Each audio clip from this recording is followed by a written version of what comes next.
are watching our channel Ghost Diaries. Welcome to our channel. Friends, I want to tell you that in our channel we will be putting various kinds of videos like funny videos, audio stories, and also many types of videos. Here we will share our views and the actually platform where we will all together share our views. So friends, if you like our videos, please give your thumbs up and don't forget to subscribe and please share. Please do. Thank you, friends.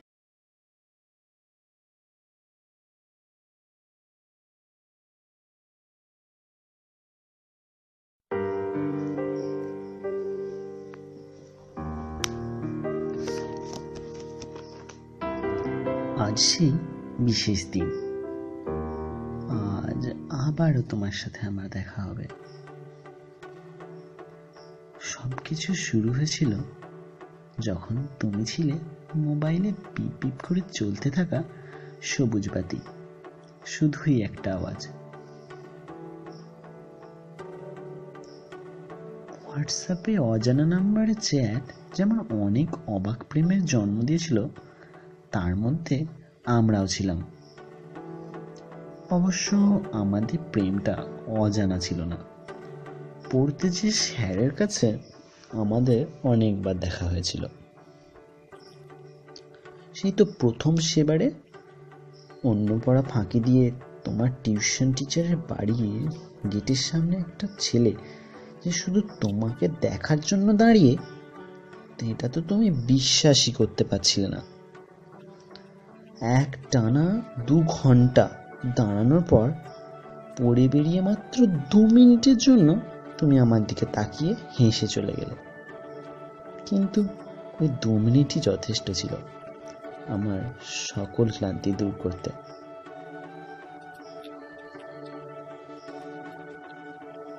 আমরা পরের ক্লাসে উঠলাম। আমি তোমার স্যারের কাছে পড়তে যেতে শুরু করলাম। তখন থেকে আমরা কাটাতে শুরু করলাম আমাদের জীবনের সব থেকে স্মরণীয় অধ্যায়। তখন আমরা প্রায় রোজই দেখা করতাম, কিন্তু এখন আর ইচ্ছা থাকলেও দেখা করা যায় না। আমরা সাইকেলে কতই না ঘুরেছি, আর সবার চোখের আড়ালে সেই গ্রামের ছোট্ট মন্দিরটা ছিল আমাদের প্রিয় জায়গা। সেখানে তুমি আমার কাঁধে মাথা রাখতে আর আমরা ঘন্টার পর ঘন্টা ধরে সময় কাটিয়ে দিতাম ওই জলে সূর্যের রং ফিকে হতে দেখতে দেখতে। কতই না ভালোবাসতে তুমি আমায়। আচ্ছা, এখন যার সাথে আছো তাকেও কি তুমি এমনই ভালোবাসো? ভালোবাসতাম আমিও তোমাকে। মনে আছে তুমি কলেজে গিয়ে জল না খেলে, বৃষ্টিতে ভিজলে, অচেনা ছেলের সাথে কথা বললে, কতই না বকতাম তোমাকে। তারপর তুমি আদুরে গলায় বলতে, কিছুই হবে না আমার, একটু তো চিন্তা করা কমাও বকুড়াও। যদি আমাকে শান্ত করতে, তোমাকে বেশ ভুগতে হতো।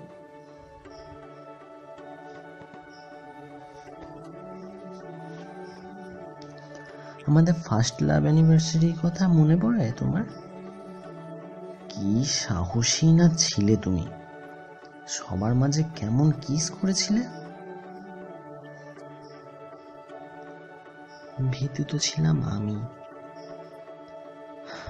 তাই সময় থাকতে তোমাকে অর্জন করতে পারি।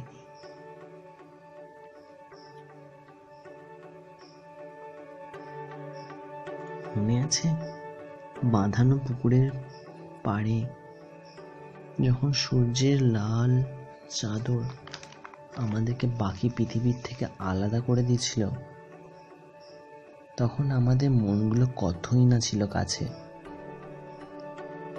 তবে আজ সবকিছুই দূরে, বহু দূরে।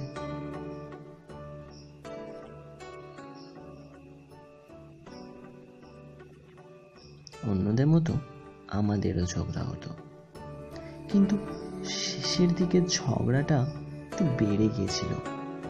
আমি ঝগড়া করতাম অচেনা ছেলেদের সাথে কথা বলতে, যাতে না বলো সেই জন্যে, আর তুমি বলতে ওরা বন্ধু ছাড়া কিছুই না, তোমার জায়গা তোমারই থাকবে।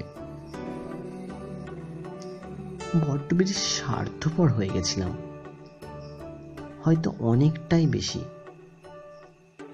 কি জানি, কিন্তু খুব ভালোবাসতাম তাই হয়তো।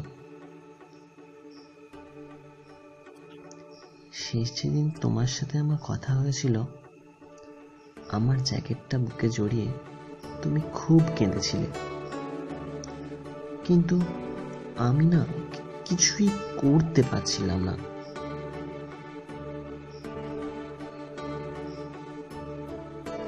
আমি না ভাবি তোমার বর কিভাবে তোমার এক্স বয়ফ্রেন্ডের সাথে দেখা করতে দেয়, আমি হলে কিন্তু দিতাম না।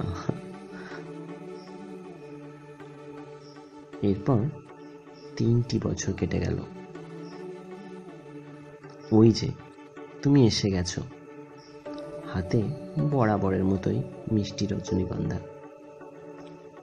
এরপর তুমি ফুলগুলো আমার কবরের উপর রাখবে, যদিও ওখানে আমি আর নেই।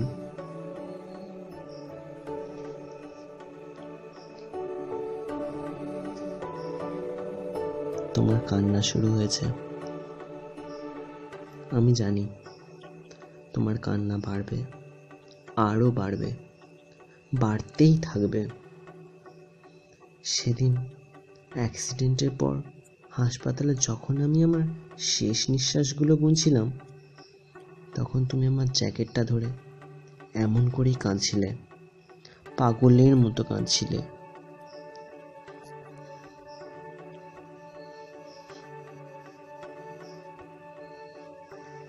আমি একটা কথা বুঝতে পেরেছি, আসলে অতীত বা ভবিষ্যৎ বলে কিছুই নেই, সবই মরীচিকা।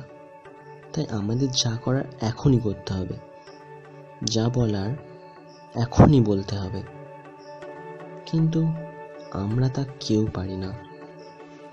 যখন মনে হয় কেন তোমায় আরেকটু বেশি করে ভালোবাসলাম না, কেন তোমায় আরেকটু বেশি করে কাছে পেলাম না, এগুলো এখন আর বলে কোনো লাভ নেই। But every good bye is the beginning of a new arrival, তাই না?